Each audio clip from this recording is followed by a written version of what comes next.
we can solve the mystery beyond doubt of who this skeleton actually is. None other than Cleopatra's sister, Arsinoe, Egyptian rebel, Queen of Egypt. We are told she was the most beautiful woman in history. But new DNA analysis and forensic reconstruction suggest a terrifying alternative. The last pharaoh may have been a genetic time bomb. The DNA of Cleopatra has finally been analyzed, and what it revealed is terrifying. It seems that her greatest battle wasn't against Rome, but against her own biology. To fully understand the rave about Cleopatra's DNA being analyzed, we have to start with one woman. The Martinez breakthrough, the geometric miracle. For 2,000 years, the sands of Egypt have held on to one specific secret, a secret that has baffled historians and treasure hunters for centuries. We are talking about the final resting place of the last pharaoh, Queen Cleopatra. Usually, most experts will tell you she's gone. They say she's buried under the modern streets of Alexandria, lost forever to earthquakes and rising tides. But for the last 20 years, one woman dared to say they were all wrong. That woman was Kathleen Martinez. Martinez isn't your typical academic in a tweed jacket. She's a criminal lawyer turned archaeologist from the Dominican Republic. And she didn't approach this like a history lesson. She approached it like a cold case homicide. She treated Cleopatra's disappearance like a crime scene that needed to be deciphered. This remains has the possibility of being the lost tomb of Cleopatra. While everyone was looking left, Martinez looked right. Her profile of the suspect led her 30 miles west of Alexandria to a forgotten, crumbling temple called Taposiris Magna. And in 2022, the ground beneath her feet finally revealed a massive anomaly. Martinez and her team smashed through the limestone and found something that shouldn't exist. A tunnel, but not just any tunnel. This thing is a shocking replica. It's carved through solid bedrock, stretching over 4,300 feet. That's nearly a mile long.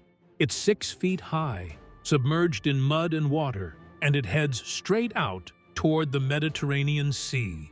Architects are calling it a geometric miracle. It is an engineering masterpiece that matches the legendary ancient Greek tunnel of Eupalinos. But here is the million-dollar question. Why go to this extreme? Why tunnel 40 feet underground into unstable, dangerous rock? You don't build a mile-long aqueduct for a minor site. This implies importance. The discovery of a sunken port off the coast suggests this wasn't just a remote temple, it was a hub. Mysterious sunken cities. Unrecorded human history beneath the ocean surface that we don't know. And Martinez believes this tunnel leads to the end of the line. Martinez's theory is terrifyingly simple. Cleopatra wasn't just hiding from death, she was hiding from Rome. She was hiding from the humiliation of being paraded in chains by Octavian. She wanted to be buried with her lover, Mark Antony. She wanted to be immortalized as the living embodiment of the goddess Isis. And to do that, she needed a tomb that could never, ever be defiled. She buried herself where she thought no one would ever look. Kathleen Martinez may have found the front door to that sanctuary. And while we haven't found the queen yet, the evidence we have uncovered points to a dark truth about her dynasty. The clue of the golden tongues. Inside the complex, the team made another discovery that sent shivers down their spines. Buried in 16 rock-cut tombs were mummies. But these weren't ordinary burials. When the archaeologists peered into the crumbling faces of the dead, they saw something glittering in the darkness. Gold. Inside their mouths, where their tongues should have been, were amulets made of gold foil. Found more ancient mummies from Egypt that actually have golden tongues. The ancient Egyptians believed that to survive the afterlife, you had to speak to Osiris, the lord of the underworld. You had to plead your case. A golden tongue gives the power to speak to a god. It grants what is called golden eloquence. But why are they here? Why at this specific temple? Martinez believes these weren't just random aristocrats. They were Cleopatra's people, her inner circle, her courtiers. They were buried here, equipped with the magic to speak to Osiris, perhaps to announce the arrival of their queen. Think about what that means. We aren't just digging through a graveyard. We are standing in a royal reception hall. We are in her necropolis. And if the courtiers are here, waiting for their queen, the door is about to open. Despite Martinez's discovery, she is inches away from the queen's DNA. But while we wait for her to break the final seal, we already have a key to Cleopatra's genetic code. Or, so we thought. To see Cleopatra's face, we don't need to wait for the tunnel. We just need to look at the bones of the sister she murdered, the blood rival. To understand the dead found at Taposiris Magna, we first have to understand the ruthlessness of the woman they served. History remembers Cleopatra as the seductress, but her family tree was more like a shark tank. And her biggest threat wasn't a Roman general. It was her own little sister, Arsinoe IV. This was a relationship defined by pure, toxic ambition. When Cleopatra was exiled, it was Arsinoe who took the throne. When Julius Caesar arrived in Egypt, it was Arsinoe who led the army against him. She was a warrior princess who actually managed to trap Caesar in the palace. But history is written by the victors. Arsinoe was eventually captured, dragged to Rome, and forced to march in chains during Caesar's triumphal procession. The Roman crowds actually wept for her, a teenage girl in shackles. That sympathy saved her life, and she was exiled to the Temple of Artemis in Ephesus, in modern-day Turkey. She thought she was safe. She thought she was safe. She thought the holy ground would protect her. She was wrong. In 41 BCE, Cleopatra persuaded Mark Antony to do the unthinkable. He sent assassins to the temple steps. They dragged Arsinoe out and slaughtered her. It was a scandal that rocked the ancient world. But for us, 2,000 years later, it provided a location. We knew exactly where the crime occurred. For centuries, we thought Arsinoe was lost to history. Until the 1900s, when archaeologists in Ephesus found a unique tomb known as the Octagon. Inside was a skeleton. The bones belonged to a young person. For decades, and if their theory was correct, this may just be the remains of Arsinoe IV. The timeline fits, the location fit, the age fits. If this was Arsinoe, we had Cleopatra's genetic code. We could finally answer the questions about her ethnicity, her health, her lineage. We had the map to the queen's biology. But science has a way of ruining a good story. Initial DNA tests failed due to contamination. The bones had been handled too many times. But recently, in a 2025 study, advanced analysis finally gave us an answer. And it wasn't what anyone expected. The African hypothesis. To understand why the 2025 results were such a shock, you have to understand the massive weight this skeleton was carrying. This wasn't just about identifying a sister. It was about rewriting the identity of the queen herself. The controversy started with the tomb itself. The tomb is an octagon. In the ancient world, that shape was a signal. It alluded to the most famous building in Alexandria, the Pharaoh's lighthouse. Archaeologist Hilke Thur connected the dots. She argued that an octagonal tomb in Ephesus, the very city where Arsinoe was murdered, must belong to the exiled princess. The architecture was a stone fingerprint pointing back to the royal family. But the theory didn't stop at architecture. It moved to biology. The original skull found in 1929 had a chaotic history. It was lost in Germany during the bombings of World War II, only to be miraculously rediscovered in the University of Vienna archives in 2022. But before it was lost, measurements and photographs were taken. And based on those old records, Thur dropped a bombshell. She claimed the skull measurements suggested the deceased had an African mother. This was the spark that ignited a firestorm. If Arsinoe had an African mother, and she shared a father with Cleopatra, then Cleopatra herself, often depicted as purely Macedonian Greek, could have been mixed race. This idea has powerful backers. For decades, writers like J.A. Rogers and Cheikh Anta Diop have argued that history has whitewashed Egypt. They point to the African roots of Egyptian civilization. More recently, pop culture, like the 2023 Netflix docuseries, brought this debate into millions of living rooms, casting a black actress to portray the Queen. For proponents of a black Cleopatra, open the royal grain stores. Let's get these people fed. And we should build a temple. A place for hope. the skeleton in Ephesus was the smoking gun. It was the only piece of physical evidence that challenged the mainstream consensus that the Ptolemies were an inbred Greek dynasty. But the 2025 analysis didn't just change the gender of the skeleton. It dismantled the racial hypothesis entirely. The cracked mirror. For years, this skeleton in Ephesus was our only mirror to Cleopatra's face. Scholars looked at those bones and saw a queen's sister. They saw African heritage. They saw the answer to a centuries-old riddle. But recently, modern technology took a second look, and the mirror cracked. The breakthrough happened in 2022. A team from the University of Vienna, led by anthropologist Gerhard Weber, finally located the long-lost skull in the university archives. It had been sitting there, unnoticed, for decades. This was the game changer. They didn't just look at it, they saw through it. Using micro-CT scans, they created a high-resolution digital map of the bone structure. And they drilled into the petrous temporal bone, the densest part of the skull, a biological safe that preserves DNA, even when the rest of the skeleton has turned to dust. In January 2025, the results were published in scientific reports, and they revealed a medical horror story. The skeleton isn't Arsino. It isn't a 20-year-old woman.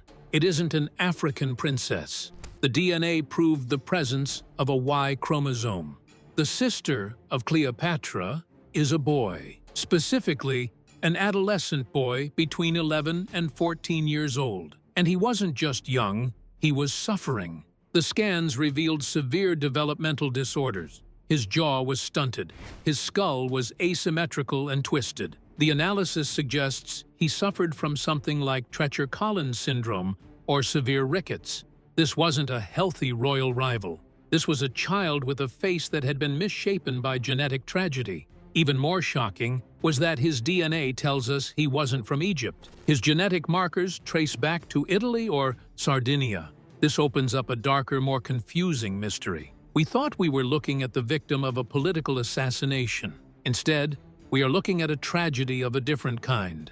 The octagon turned out to be a heroon, a tomb built for a hero, a semi-divine figure. Why was a deformed, sickly Italian boy buried in one of the most prestigious tombs in the ancient world? Was he a scapegoat, a sacrifice, or was he a hidden royal bastard, a child of Roman and Ptolemaic blood, whose existence was so shameful or so dangerous that he had to be buried with honors? But far away from home? Whatever the answer is, it turns out that the scientific proof of Cleopatra's African lineage in this specific tomb was an illusion caused by bad science and wishful thinking. So, where does that leave us? We are back to the historical record, and the record tells us that Cleopatra was the product of the Ptolemaic dynasty. And if you want to know what she really looked like, you don't need to find her body. You just need to look at the terrifying family tree she climbed to get to the throne.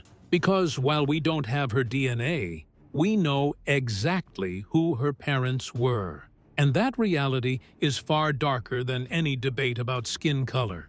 The boy in Ephesus might have been a secret, but in Alexandria, the genetic nightmare wasn't a secret. It was a royal policy, characterized by what is called pedigree collapse. In a normal family tree, the branches expand upward.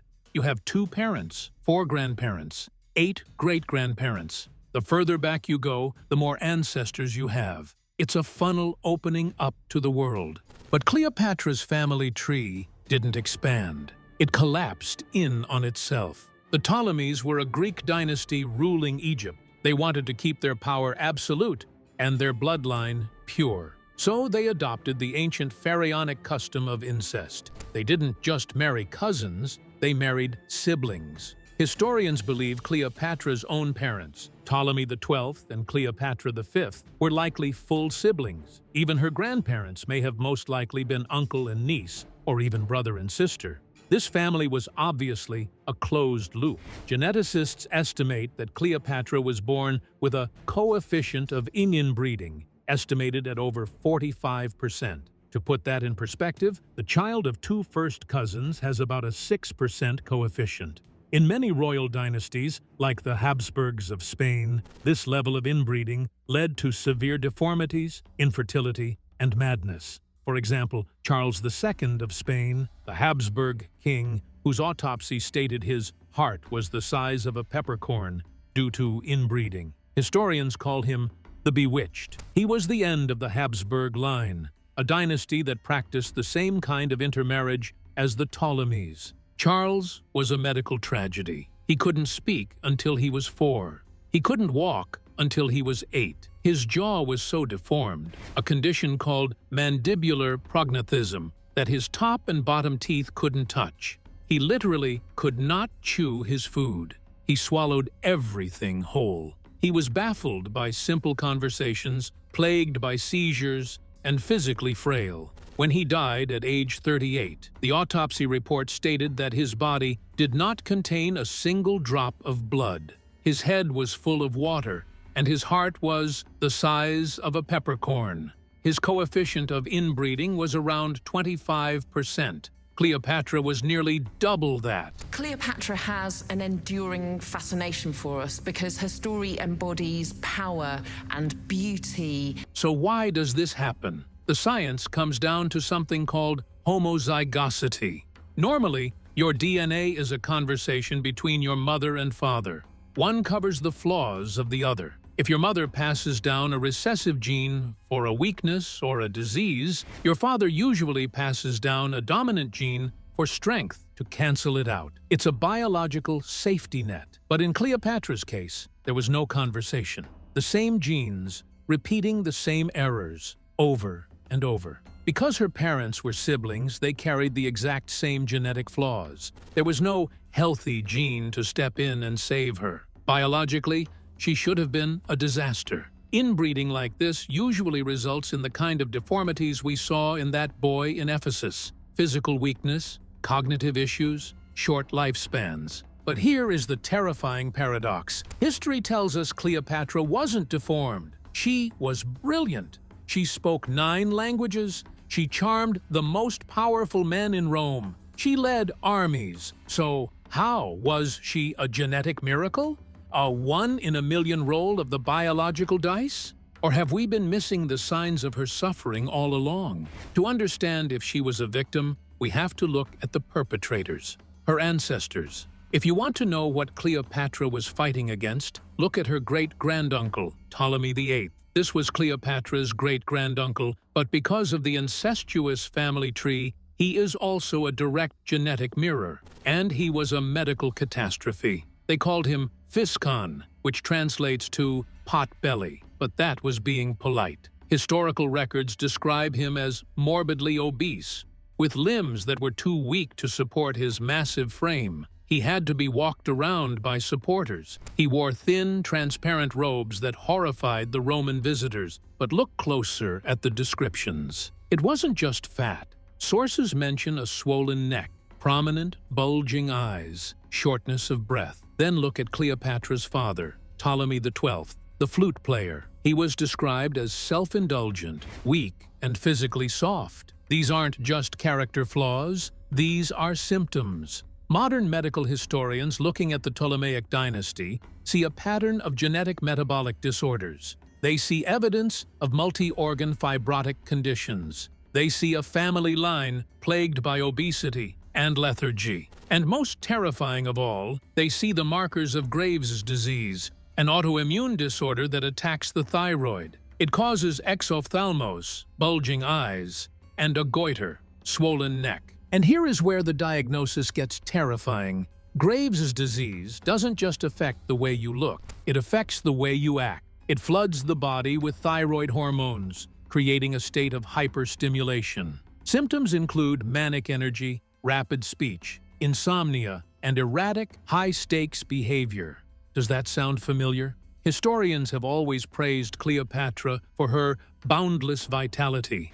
They say she could work all night, that she was constantly on the move. We have framed this as genius, but medical anthropologists are now asking a darker question. Was Cleopatra's legendary energy actually a symptom? Was the fire inside her a result of a genetic thyroid storm passed down from her uncle? Cleopatra has gone from being as secure as she has ever been in her entire life. Let's look at the physical evidence we do have, starting with the coins. When we analyze the silver tetradrachms minted during her reign, we see the family traits manifesting. Cleopatra has the Ptolemaic nose, a strong, hooked, aquiline nose. She has a prominent, jutting chin. She has a thick neck. These aren't the features of a delicate beauty queen. These are the features of a survivor. But beneath the surface, the genetic bomb was ticking. The Ptolemaic line was plagued by fibrodysplasia and bone density issues. In highly inbred populations, the skeletal structure often weakens. The jaw malforms, just like we saw with the boy in Ephesus. And what about the propensity of obesity? Ptolemy VIII was a pot belly. Did Cleopatra inherit the gene? Some experts speculate that her famous petite stature wasn't natural. It was a war. If she had the genetic predisposition for the morbid obesity that crippled her uncle, her life would have been a constant, starving battle against her own metabolism. Her petite frame might have been the result of hyperthyroidism, burning calories at a dangerous rate. So, how did she escape? This is the great debate between the medical victim theory and the genetic miracle theory. The first theory insists that Cleopatra was a victim of Ptolemaic inbreeding. This theory argues that she didn't escape. It suggests that while she dodged the deformities, she didn't escape the cost. And the evidence for this comes from an unlikely source, the ancient historian Plutarch. Now, Plutarch never used the words stunted growth, but he left us two specific breadcrumbs that medical anthropologists have recently connected. First, the famous carpet scene. Hollywood shows Cleopatra rolling out of a Persian rug. But Plutarch actually writes that she climbed into a bed sack, essentially a linen laundry bag, and was tied up and carried on the back of a single servant, Apollodorus. Think about the physics of that. To be bundled into a sack and carried like a backpack implies she was incredibly light. She wasn't a statuesque Amazon, she was tiny. Second, Plutarch explicitly critiques her appearance. In his Life of Antony, he writes that her actual beauty was not in itself so remarkable. He insists her power came from her voice and her character, not her body. When you layer these ancient clues over a 45% coefficient of inbreeding, petite starts to look a lot like growth restriction. This theory suggests her small stature wasn't just a physical trait, it was a symptom. It argues she was physically frail, perhaps even fighting a body that was trying to fail her, and she used her intellect to compensate for a lack of physical imposingness. The second theory swung the opposite direction and is a more baffling possibility. In genetics, there is a concept of the roll of the dice. Even with a 45% coefficient of inbreeding, it is statistically possible, though rare, to inherit the clean genes. Let's consider the odds. Cleopatra's siblings were weak. Her brother, Ptolemy XIII, was a child puppet who drowned in the Nile. Her sister Arsinoe was captured and killed. The boy in Ephesus, a possible link to Cleopatra, was deformed. And yet, Cleopatra lived to 39. She bore 4 children, proving she was fertile, which is usually the first thing to vanish in inbred lines. She commanded a navy in battle. She may have been a mosaic survivor. While her family tree was collapsing, she somehow walked through the fire without getting burned. She inherited the intellect of the Greeks and the ruthlessness of the Romans, but she dodged the metabolic collapse of Potbelly and the facial deformities of the boy in Turkey. In the 1920s, archaeologists were exploring a tomb here in the heart of Ephesus. But we must remember, biology always collects its debt. Even if she didn't have the deformities, she carried the burden. The manic energy, the high-stakes risk-taking, the paranoia, these might not have been personality quirks. They may have been the psychological echoes of a brain wired by centuries of incest. But here is a darker speculation. Whether she was a miracle or a sufferer, Cleopatra knew something was wrong. She grew up watching her family decay. She understood the pattern, and this changes how we view her entire life. Historians usually say Cleopatra seduced Julius Caesar and Mark Antony for political power. They say she wanted Rome's armies. But what if she wanted something more valuable? What if she was seeking fresh DNA? Think about it. Cleopatra was married to her brother, Ptolemy XIII, then her other brother, Ptolemy XIV. By tradition, she should have had children with them, but she refused. She had no children with her siblings. Instead, she turned to Rome. She turned to Caesar, a man with no relation to her. Then to Antony. What if he wasn't just building an alliance? What if she was executing a biological rescue mission? She knew her bloodline was collapsing. She knew that one more generation of incest would produce monsters, children like the boy in the octagon tomb. She was trying to save her children from the genetic spiral that created her. She was desperately trying to widen the ladder back into a tree. The pharmacologist queen. If we accept the theory that Cleopatra was a medical victim, suffering from the joint pain of inbreeding or the manic tremors of Graves' disease, it raises an impossible question. How did she function?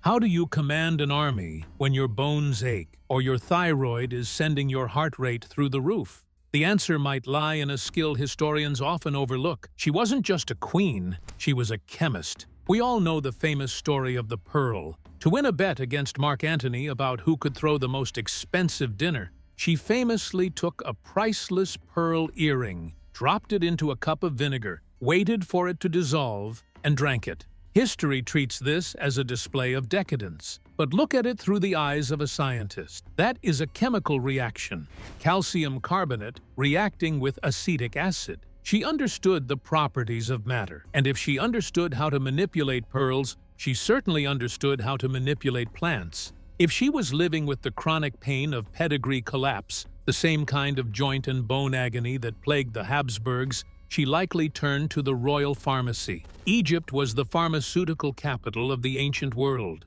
If she was in pain, she had access to opium, harvested from the poppy fields of Thebes. It was the ancient world's ultimate painkiller. Did she use it to numb the ache in her genetically compromised joints so she could stand tall during endless diplomatic receptions? If she suffered from the mania and insomnia of Graves' disease, she might have turned to Kiphi. This was a complex temple incense, often burned at night, known for its sedative properties. Plutarch wrote that its scent lulled one to sleep and loosened the daily tension like a knot. For a woman possibly trembling with hyperthyroid energy, Kiphi wouldn't just be a perfume, it would be medicine. Then there is the blue lotus, a mild psychoactive flower often steeped in wine. It produces a sense of euphoria, a floating feeling. We talk about her legendary charisma, how she could bewitch men with her presence. But was that charisma natural, or was it chemically induced? Was her magnetic, high-energy allure actually a delicate cocktail of blue lotus wine and adrenaline, keeping her floating above the pain of her own body? And finally, consider her face. We know Cleopatra wrote a book on cosmetics called Cosmeticon. Fragments of it were quoted by later doctors like Galen. This shows she wasn't just buying makeup, she was researching it. Why? If the potbelly gene gave her skin issues, or if Graves' disease gave her a goiter, her obsession with cosmetics wasn't vanity. It was camouflage. She may have experimented with kohl just to reshape eyes that might have been too prominent. She may have designed elaborate broad collars and jewelry just to hide a swollen neck. She created ointments, maybe to smooth skin that might have been ravaged by metabolic disorders. She was arguably the world's first biohacker, a brilliant woman trapped in a failing body, using every trick of chemistry, botany, and art to project the image of a living goddess, while privately treating herself like a patient. If Cleopatra spent years carefully painting a lie over her own face,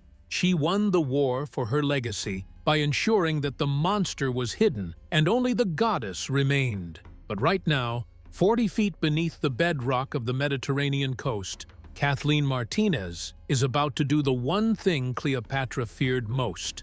She is about to wash off the paint. The tomb awaits. And this brings us back to where we started, deep beneath the Taposiris Magna Temple, where Kathleen Martinez is still digging. For 20 years, she has been hunting for the final resting place of Cleopatra. And thanks to that massive tunnel, the geometric miracle, she is closer than anyone has ever been. But after everything we've analyzed today, the stakes of this discovery have changed. When we started this journey, we were looking for a legend. We were looking for the seductress who charmed Rome, the beauty played by Elizabeth Taylor, the goddess Isis incarnate. Matters I have no intention of discussing publicly. I do not grant private audiences to unidentified persons. But science tells us to prepare for something else. If Martinez breaks through that final wall and finds the sarcophagus, she won't just be uncovering a queen. She will be uncovering a medical archive.